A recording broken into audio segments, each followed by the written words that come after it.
Em nome do Pai, e do Filho, e do Espírito Santo. Amém. Inspirai, Senhor, as nossas ações e ajudai-nos a realizá-las, para que em vós comece e para vós termine tudo aquilo que fizermos por Cristo, Senhor nosso. Amém. Santa Maria, Mãe de Deus, rogai por nós. Em nome do Pai, do Filho e do Espírito Santo. Amém. Muito bem, iniciamos a nossa transmissão semanal. Hoje, um programa dedicado a Santa Teresinha do Menino Jesus e a vitória da graça sobre o temperamento. Vocês sabem que nós estamos aí na reta final do lançamento de nosso curso a respeito dos temperamentos. E exatamente para iniciar esse nosso caminho, queremos lembrar a grande santa deste mês de outubro, a santa do dia 1º de outubro, Santa Teresinha do Menino Jesus, ela que é a grande padroeira das missões desse mês missionário, mês de outubro. E dedicamos esse estudo a ela.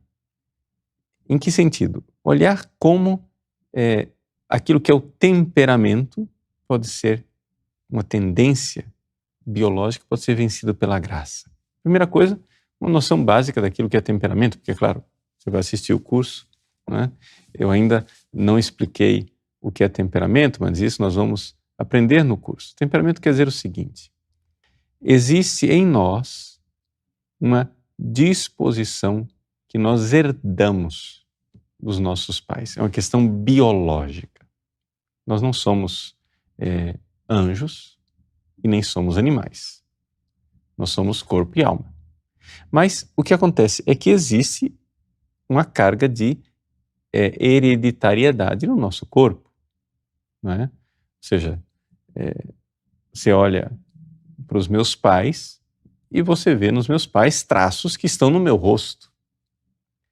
Você olha para o temperamento dos meus pais e você vê no temperamento dos meus pais traços que estão no meu temperamento. E isso é uma disposição genética, não é? Acontece que essa disposição genética, ela precisa ser conhecida.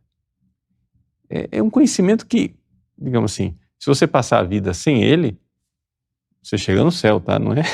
O que a gente precisa mesmo conhecer é Jesus.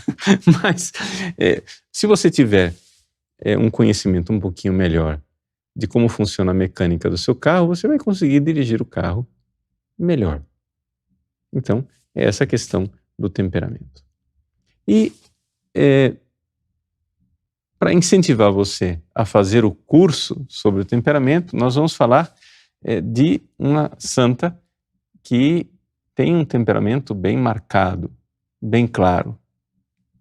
É Santa Teresinha do Menino Jesus, que, eu já digo logo o nome do temperamento, é o temperamento melancólico. Cuidado com a palavra melancólico, nós vamos ver no curso. O nome dos temperamentos, né? Colérico, sanguíneo, melancólico, fleumático, os 4 nomes, eles estão marcados um pouco de cultura popular, né?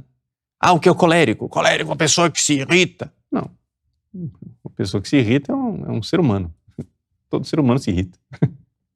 Pode fazer isso de forma virtuosa ou não, de forma desordenada. Mas a capacidade de se irritar todo mundo tem. Até Jesus, no templo, ele usou a sua cólera, a sua ira, de forma muitíssimo virtuosa, porque ele é o santo dos santos. Não é? E assim, cada temperamento tem um pouco essa carga cultural. O colérico é aquele que se irrita, o melancólico é aquele que é triste. Mas nós vamos ter uma aula sobre o temperamento melancólico. Para nós basta aqui, para iniciar esse conhecimento básico e fundamental, descrever um pouco algumas características da própria Santa Teresinha. O estudo mesmo do temperamento nós vamos fazer no curso. Vamos descrever coisas típicas de Santa Teresinha, que são típicas dos melancólicos, mas não quer dizer que se você não é melancólico, você não possa ter essa esse traço. Eu vou usar aqui, fazer as citações da história de uma alma, a maior parte delas, e eu vou citar sempre qual é o manuscrito, né, e a folha, se é o reto, ou seja, a frente, ou se é o verso, ok? Manuscrito A, na folha 14, no verso, Santa Teresinha descreve quando ela era pequenina, que o pai dela levava ela para pescar. São Luís gostava muito de pescar, inclusive, como o sobrenome dele é Martim, né? O apelido que ele tinha dos amigos era o Martim Pescador, né? Martim Pescador, você sabe o nome de um pássaro, né? Então, o Martim Pescador. E ele ia lá pescar. Vejam como Santa Teresinha descreve. Ele diz assim: eram belos para mim os dias em que o meu rei querido me levava com ele à pesca. Eu gostava tanto dos campos, das flores, dos pássaros. Por vezes, tentava pescar com meu pequeno anzol, mas preferia, olha só, preferia ir sentar-me sozinha sobre a relva florida. Isso é uma característica. Não é toda criança que gosta de sentar sozinha. Tem criança que gosta de fazer palhaçada na frente dos outros, tem criança que gosta de controlar a situação, dar ordens, etc e tal. Ela gostava de ficar sentada sozinha na relva florida. E então, olha só, meus pensamentos eram bem profundos. Gente, nós estamos falando aqui de uma criança, né? Aqui, provavelmente, ainda antes do uso da razão. Era um prodígio, era muito precoce. Mas meus pensamentos eram bem profundos e, sem saber o que era meditar, minha alma mergulhava-se numa verdadeira oração. Ninguém ensinou a menina a meditar.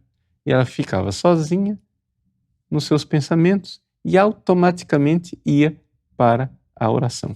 Bom, isso daqui, evidente, é um traço de temperamento, mas é também, evidentemente, um traço de eleição da graça divina. Ninguém nasce assim, né? Se Deus não escolheu. É toque da graça, logo desde o início. Muito virtuosa, escolhida para ser santa. Escolhida para ser esse farol. Porque Teresinha tinha pouco tempo, Teresinha tinha só 24 anos de vida. Deus tem pressa para fazer logo dela a grande santa que ela devia ser. Mas essa característica introspectiva, meditativa, de preferir estar sozinho, isso daí é uma característica. Não é nem boa nem ruim.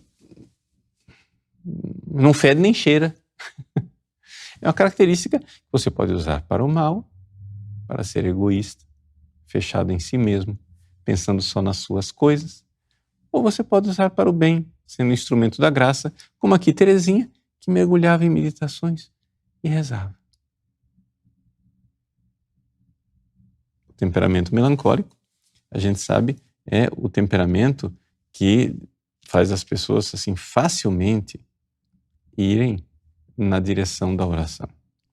Mas para dizer que nem tudo era feliz nesse temperamento, olha a folha número 17, verso, sempre do manuscrito A. A maior parte das citações vai ser manuscrito A. Como é que Santa Teresinha vivia o final do domingo? Não é? Ou seja, o domingo está acabando, o dia do repouso, o dia do Senhor, o dia da oração, o dia... E ela diz assim, descrevendo o dia do domingo: mas volto ao meu dia de domingo. Este alegre dia, que passava tão rapidamente, tinha uma sombra de melancolia. Lembro-me de que, até completas, minha felicidade era sem mescla. E durante o ofício, ou seja, quando ela rezava completas, isso aqui estamos falando de uma criança, né? Assim, havia uma tradição nas famílias católicas de rezar algumas horas do ofício, geralmente laudes e completas, oração da manhã, oração da noite, de forma muito, muito simples. Então, até durante o ofício, pensava que o dia de repouso ia acabar e que no dia seguinte seria preciso recomeçar a vida, trabalhar, aprender lições. E o meu coração sentia o exílio da terra. Só uma melancólica para ter um pensamento desse. Né? O domingo está acabando. Oh, esta terra é um exílio.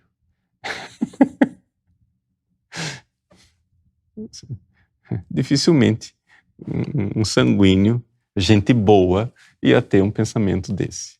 Né? Suspirava pelo repouso eterno do céu, o domingo sem ocaso da pátria.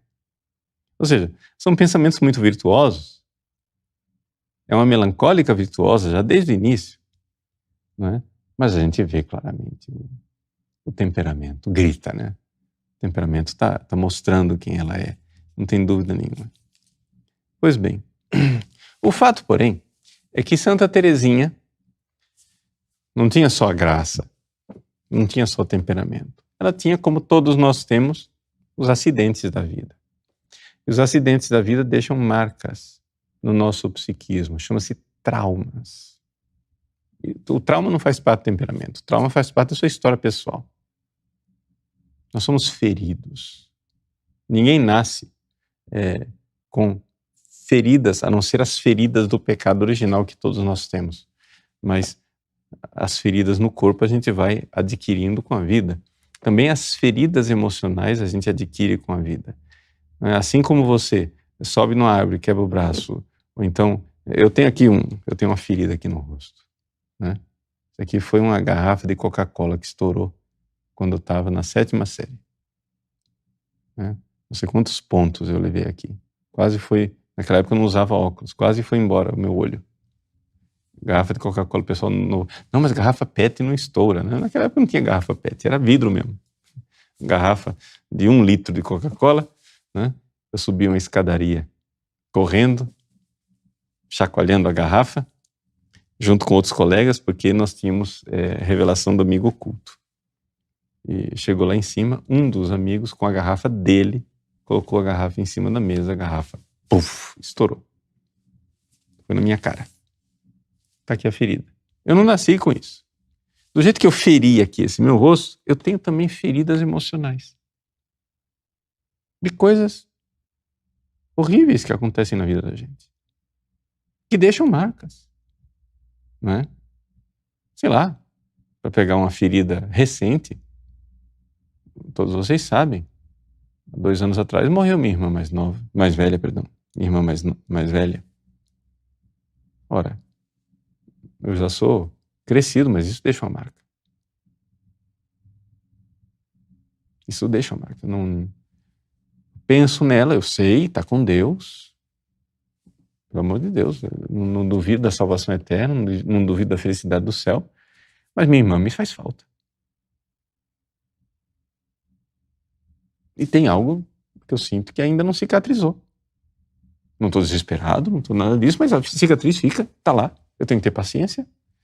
Pois Teresinha também teve suas cicatrizes, e isso não faz parte do temperamento. Mas faz parte do temperamento a forma de reagir diante da ferida. Também faz parte da graça a forma de reagir diante da ferida. Também faz parte das virtudes a forma de reagir diante da ferida. Também faz parte da educação recebida pelos pais a forma de reagir diante da ferida. Mas o temperamento tem uma parte. E Santa Teresinha teve feridas. E uma das feridas mais gritantes da vida dela foi a morte da mãe. Agora, é típico do melancólico que acontece a ferida e o negócio só vai estourar anos depois. E parece, sem entrar aqui em grandes análises psicológicas, que foi o que aconteceu quando ela tinha seus 9 anos de idade, que teve uma somatização de uma doença estranha. Ela mesma chama isso de doença estranha. Isso está no manuscrito A, folha 28, verso. Ela diz assim: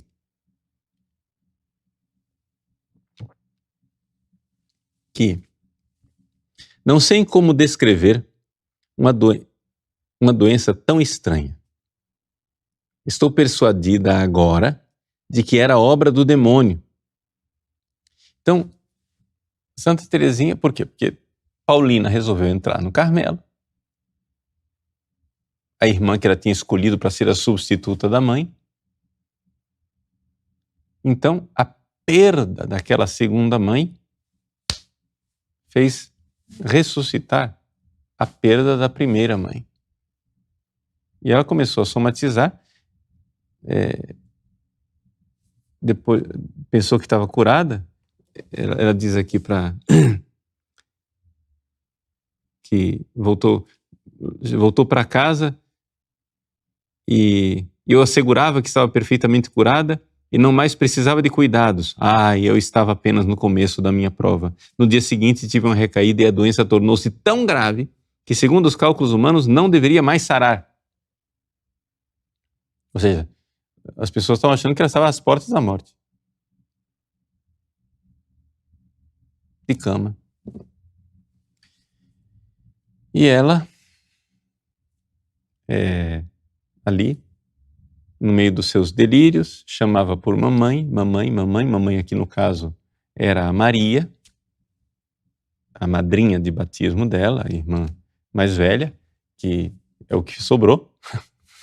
A mãe morreu, a Paulina entrou no Carmelo, ficou a Maria. E ela delirando, mamãe, lá pelas tantas, ela abre os olhos e vê a imagem de Nossa Senhora. É uma imagem de Nossa Senhora da Assunção, Nossa Senhora que sobe aos céus.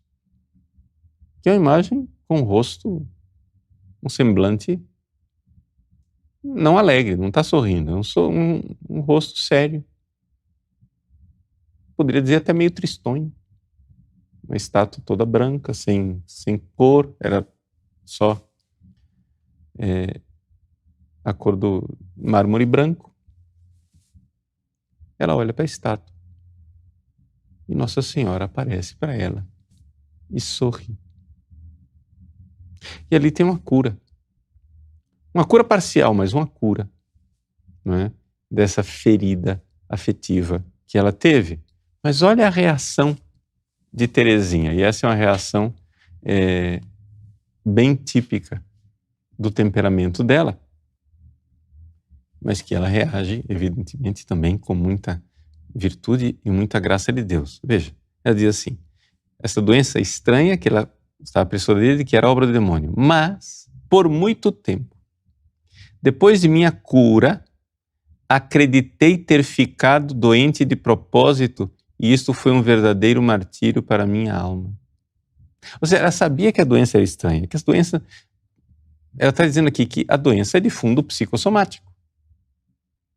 A pessoa ela somatizou a doença. E como ela viu que a coisa tinha um quê de fundo afetivo, o que acontece, típico do melancólico, a culpa é minha. Entendeu? Se ela fosse colérica, a culpa era dos outros. Mas como é melancólica, eu fiquei doente de propósito. Eu tenho certeza. Eu fiquei doente para chamar a atenção. Eu fiz doente porque eu sou a desgraça do mundo.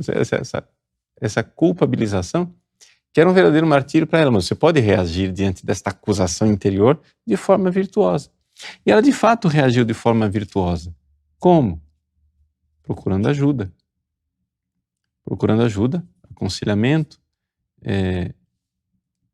Ela, depois, com o passar do tempo, caiu na doença do escrúpulo, né? Se você for olhar, sempre manuscrito A, folha 44, reto, ou seja, na frente, né?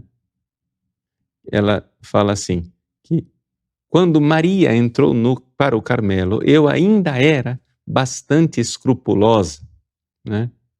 Ela está ali falando, né, do final da doença dos escrúpulos, que ela sofreu durante um ano e meio. E Maria foi a irmã de sangue, que cuidou dela durante o escrúpulo. E a salvação do escrupuloso é muitas vezes a obediência de uma pessoa, obedecer uma pessoa que tem consciência reta, uma pessoa de Deus, mas que segura você na obediência. Então Maria, por exemplo, passava com ela o exame de consciência e ela, como tudo que ela fazia, para o escrupuloso, tudo que você faz é pecado, tudo que eu faço é pecado, tudo que eu faço é pecado, a Maria anotava com ela quais eram os pecados e dizia, só esse aqui que você vai confessar. Ah, não, mas eu quero... Obedece. Só isso aqui que é pecado. Esse outro não é pecado. Para com isso. Então, a obediência salvou Teresinha do escrúpulo. Veja, a virtude. Só que a tendência escrupulosa é a tendência muito frequente nos melancólicos. A doença dos escrúpulos não é exclusiva dos melancólicos, mas é uma coisa... Depois ela tinha uma hipersensibilidade, né? Na mesma folha 44, no verso, ela diz, né, que ela chorava como uma Madalena. E quando começava a consolar-me pela coisa em si, chorava por ter chorado. Ou seja, todos os raciocínios eram inúteis. Não conseguia corrigir-me desse terrível defeito.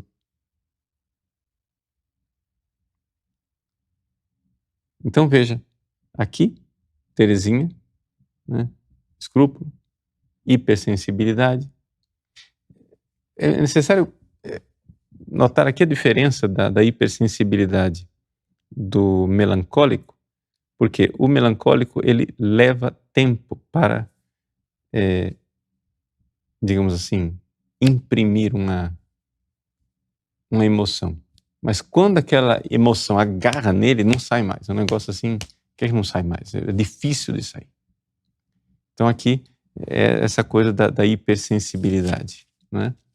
Pois bem, aí vem a vitória da graça. Como que aconteceu a vitória da graça? Veja, a primeira coisa eu quero que vocês notem aqui a virtude dessa menina, que nós estamos falando de um acontecimento que vai ser na noite de Natal, de quando ela tinha 13 para 14 anos, ou seja, Natal de 1886. Santa Teresinha, que estava nessa situação, tinha somatizado, já tinha se livrado dos escrúpulos, mas tinha uma tendência escrupulosa, tinha uma hipersensibilidade, chorava e depois chorava, outra chorava, etc e tal, tudo isso ela viveu com grande virtude. Ou seja, ela fala do martírio. Martírio quer dizer o seguinte, eu sei que não é assim, então ela vai e faz grande esforço de virtude contrário a tudo isso, obedece, vai pelo caminho que as pessoas vão indicando, ela segue as coisas de Deus, as palavras de Deus, etc, etc, até que finalmente na noite de Natal vem a graça do Natal, em que ela recebe de Deus uma graça. E qual é esse tipo de graça? A gente pode aqui discutir. Mas o Frei Maria Eugênio, que ao meu ver é o melhor intérprete de Santa Teresinha, não é? Ele avalia nesse livro aqui, que é a tese doutoral do Louis Manvieille, que é da comunidade Nossa Senhora da Vida, Notre-Dame de Vie, fundada pelo Frei Maria Eugênio. Ele fez essa tese, esse é o volume número 1, Thérèse, docteur racontée par le père Marie-Eugène, Teresa, doutor, contada, narrada pelo padre Maria Eugênio. Histoire d'un Thérésien, história de um teresiano. Então, nesse volume ele conta a história do próprio Frei Maria Eugênio, como ele foi crescendo na interpretação de Teresinha, e na página 208 ele interpreta que esta graça do Natal, né, seria uma graça, um toque substancial, que é uma realidade, uma graça da quinta ou da sexta morada. Interpretação de Frei Maria Eugênio. é uma das interpretações. Eu nunca ousei falar em quinta ou sexta morada, eu sempre falei de quarta morada. Não vamos brigar por isso, não vamos aqui entrar nessa... Mas o fato é o seguinte, dali para frente, Teresinha começou, como ela mesma diz, né, uma carreira de gigante, né? É uma citação do Salmo 18, né? Como um gigante, um gigas ad currendam viam, né? Um gigante com passos de gigante. O que é que aconteceu? Nesta noite de luz, diz ela, na folha 45, verso. Nessa noite de luz, numa palavra, senti a caridade entrar em meu coração. O que eu queria dizer isso? É a caridade de Cristo que entra no coração, mas uma caridade que é para a salvação do melancólico, é uma caridade voltada para os outros. Ela diz aqui, o grito de Jesus na cruz ressoava também continuamente no meu coração, tenho sede. E essas palavras acendiam em mim um ardor desconhecido e muito vivo. Queria dar de beber ao meu amado. E eu mesmo, ou seja, é o amor por Jesus, mas é o amor de Jesus que se volta para o irmão. Queria dar de beber ao meu amado, eu mesma sentia-me devorada pela sede das almas. Não era ainda as almas dos sacerdotes que me atraíam. Mais tarde vai ser. Mas a dos grandes pecadores. Ardia de desejo de arrancá-las às chamas eternas.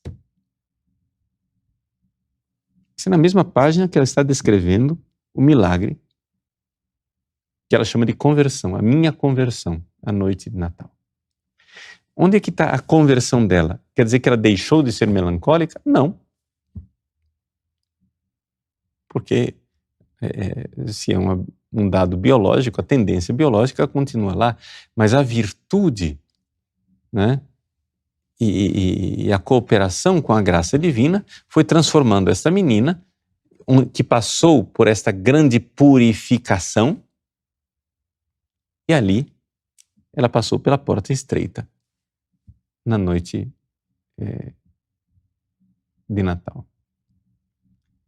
E a caridade começou a entrar no seu coração. Eu vejo, quem sou eu para discutir com o Frei Maria Eugênia, né? Pelo amor de Deus. Mas eu vejo aqui essa coisa da caridade como uma coisa típica da quarta morada, né? E então ela começa a fazer algo pelos grandes pecadores.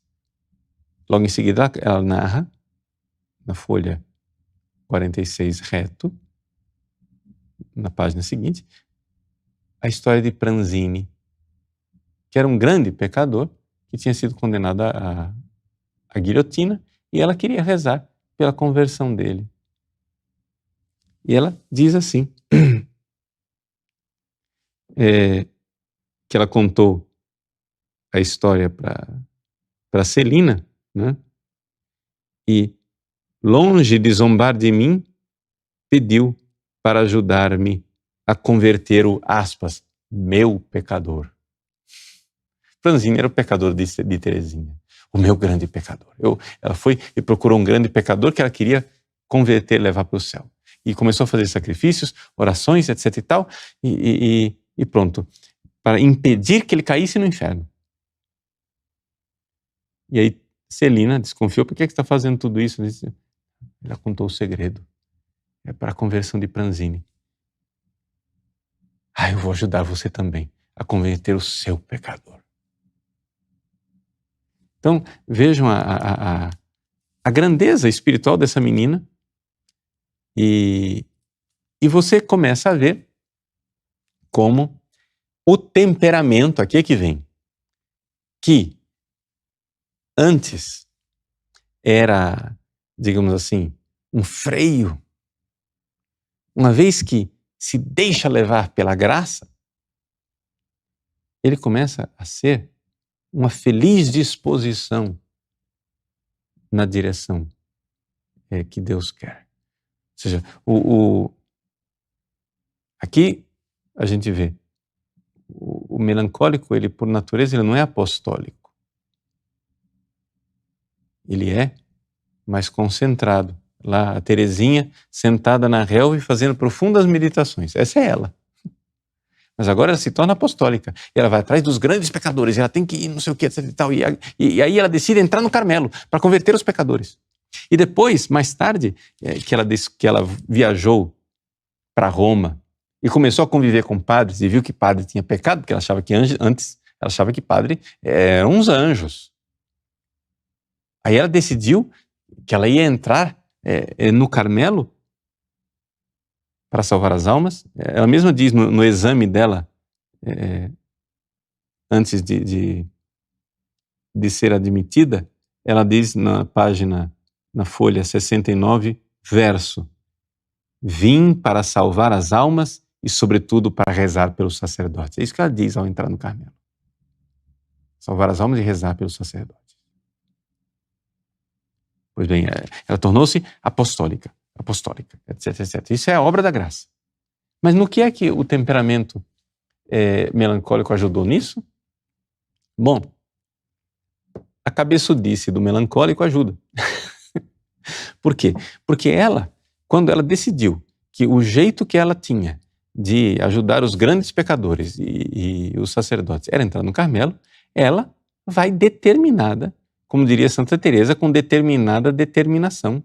Ela vai porque ela quer e ela passa por cima de todo mundo, né? Ela enfrenta o superior do Carmelo, depois o vigário-geral, depois o bispo e vai até Roma e quer falar com o Papa.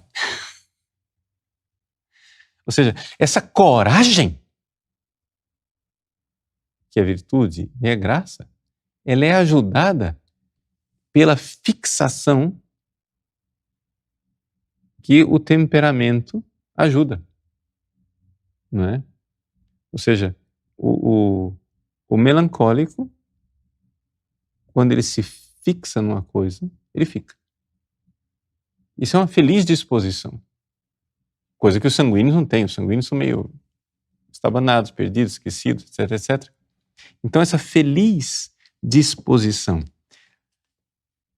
Mas isso não quer dizer que ela não tenha que ainda lutar, embora já no caminho da santidade, contra as disposições do seu temperamento. Quando ela recebe não atrás de não, atrás de não, atrás de não, atrás de não, qual é a tendência do melancólico? Seria desesperar.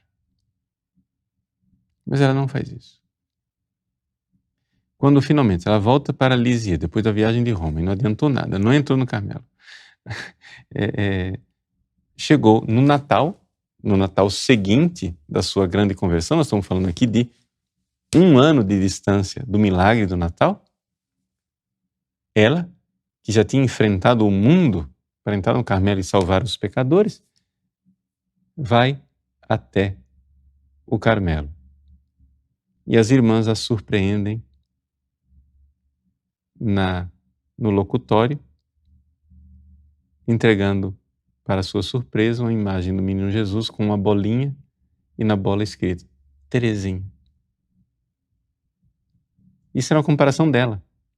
Ela sempre imaginou que Jesus, o menino Jesus, gostava de brincar com ela, que era o brinquedo dela, mas eu não devo ficar triste, luta contra o temperamento, se o menino Jesus deixa a bolinha de lado e escolhe brincar com outro brinquedo.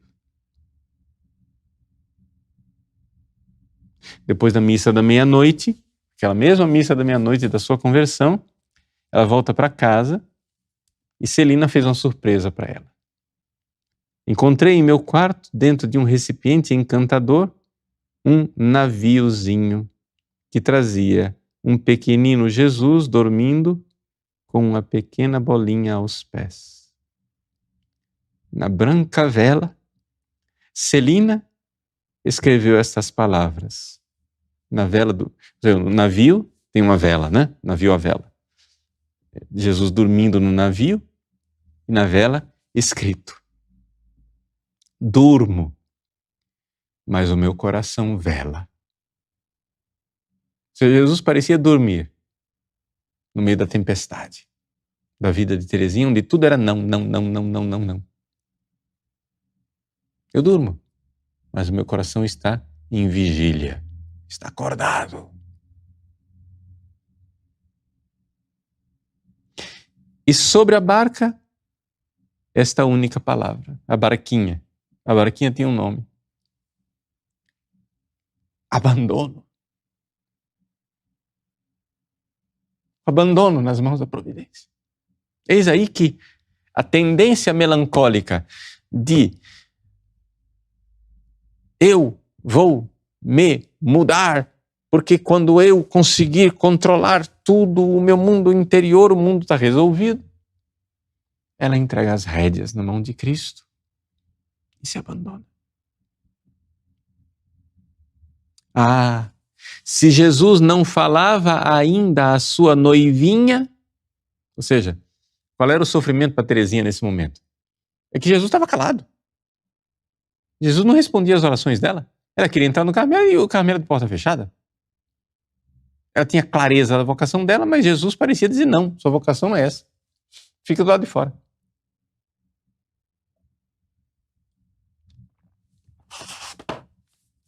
Então, ela diz...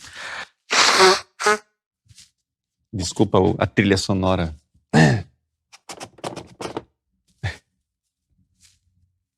A equipe aqui, quem está ouvindo com fone de ouvido, está reclamando dos meus... do barulho assoando no nariz. Bom.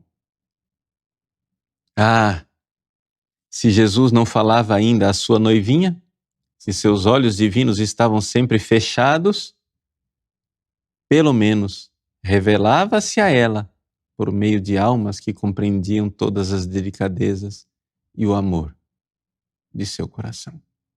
Se Jesus não falava com ela, mas falava com as carmelitas, falava com a Celina. Jesus estava falando com os outros. Isso era consolação para ela, porque Jesus estava mandando recado pelos outros, para ela.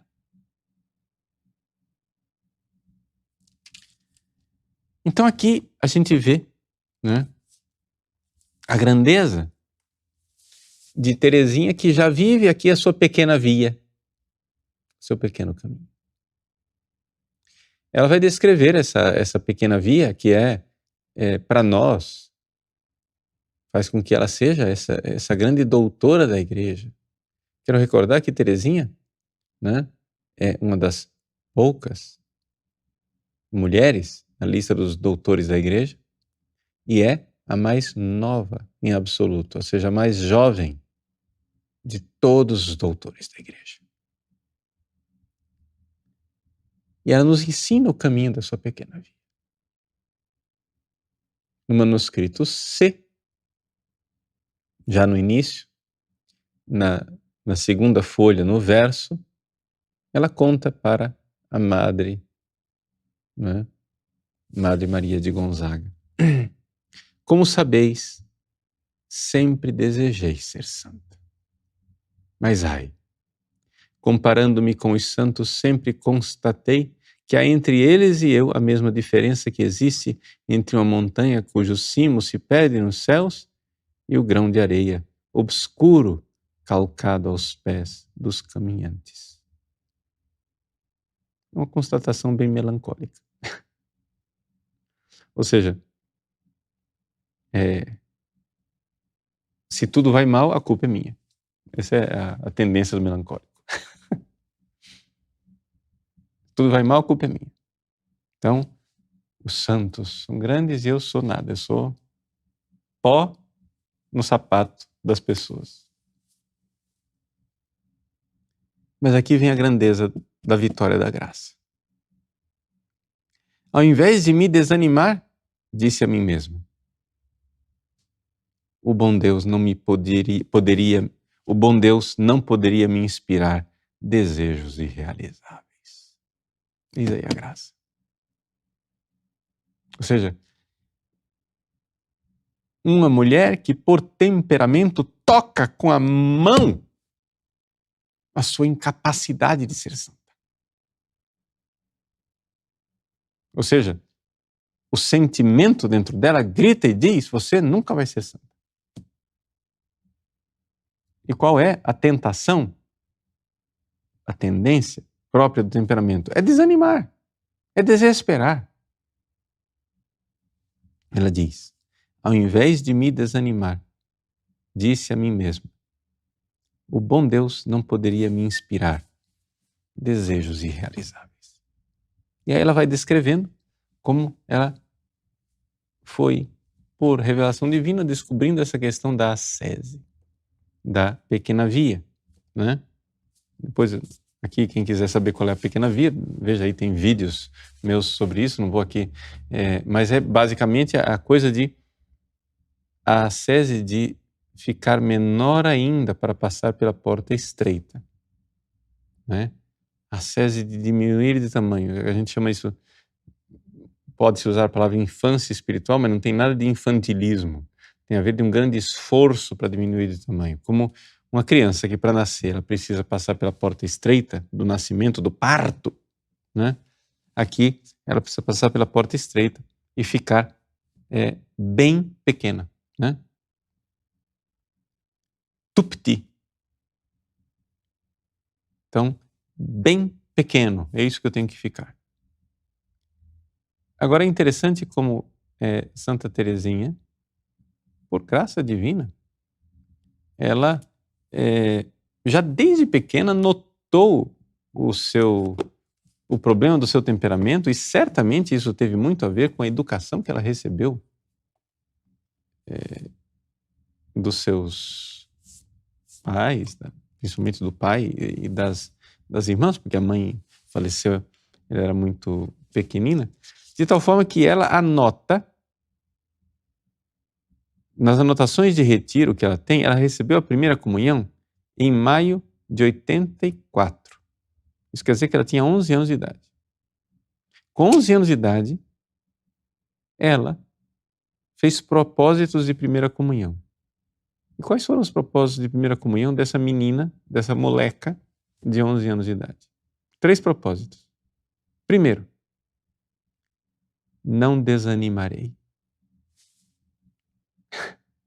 Ela está vendo qual é a tendência dela. Ela está vendo o temperamento dela. Veja, que coisa extraordinária que é não se deixar... Enquanto o pessoal estuda temperamento, para usar o temperamento como muleta, para dizer, eu nasci assim, eu cresci assim, eu vou ser sempre assim, Gabriela, desanimada, melancólica. Né? Não! Teresinha com 11 anos de idade, primeiro propósito, não desanimarei. Segundo propósito, devoção a Nossa Senhora, né? Rezarei todos os dias lembrai-vos a Santíssima Virgem, ou memorare de São Bernardo. Lembrai-vos, ó piedosíssima Virgem Maria, que nunca soube dizer que alguém daqueles que a vós tenha recorrido implora o vosso socorro. Essa oração de São Bernardo.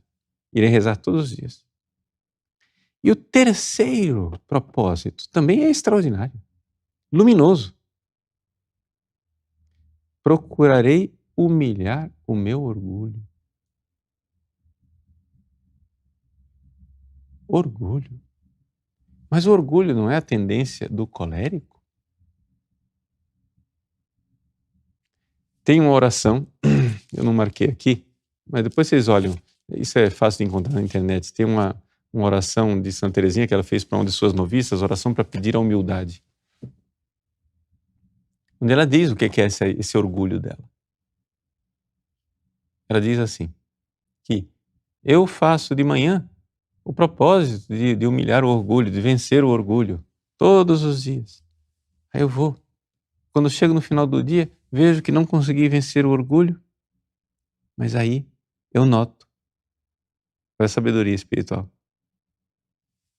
que o desânimo também é uma forma de orgulho.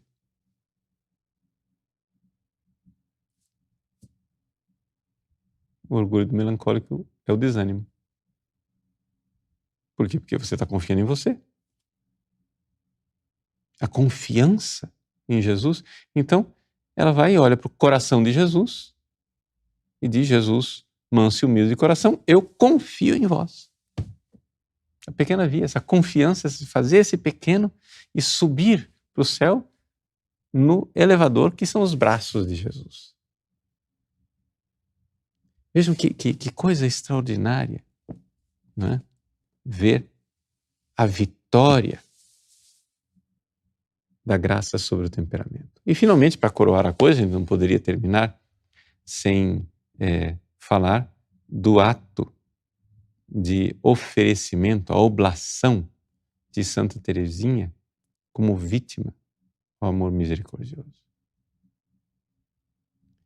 É exatamente aqui a coroação da sua pequena via. Ou seja, ela, como melancólica, poderia, mais do que qualquer um, ceder às tendências jansenistas da sua época e se oferecer como vítima à justiça divina. Mas não. O temperamento sombrio, melancólico, meio sem cor,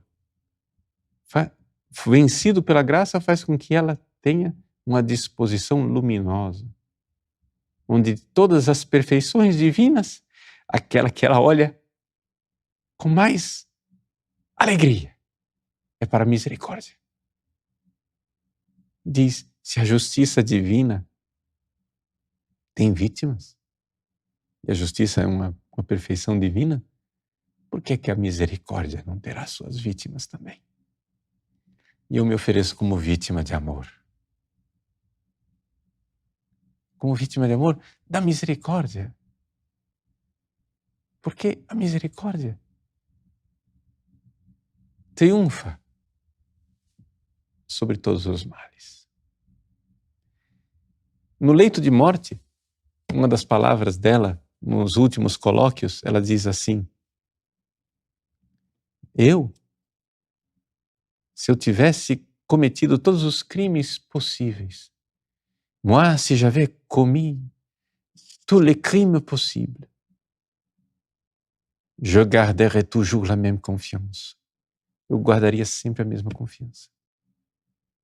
Porque eu sei que esta multidão de ofensas não passa de uma gota d'água no braseiro ardente do amor, da misericórdia divina.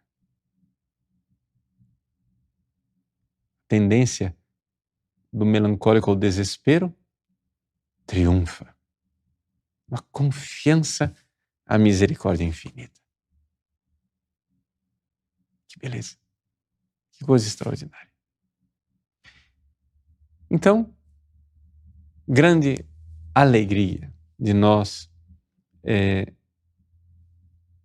honrarmos Santa Teresinha neste mês de outubro inteiro com suas vitórias, as vitórias da graça. Hoje, que é dia de Nossa Senhora do Rosário, a gente celebra Nossa Senhora das Vitórias, vitória da Santa Igreja sobre os seus inimigos, pela entrega e a confiança em Nossa Senhora no Santo Rosário.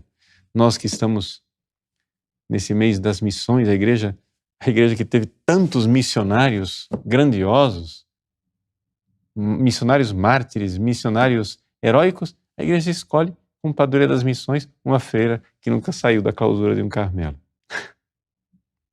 Por quê? Porque a alma dela venceu o temperamento e tornou-se missionária, apostólica para o outro, querendo levar a misericórdia divina para todos.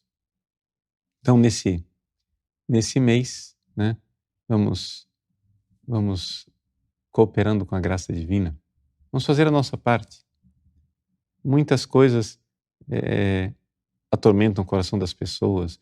Nossa, padre, o que é que nós vamos fazer? O estado da igreja, a situação do mundo, calamidades, etc. Meu irmão, faça o que você pode.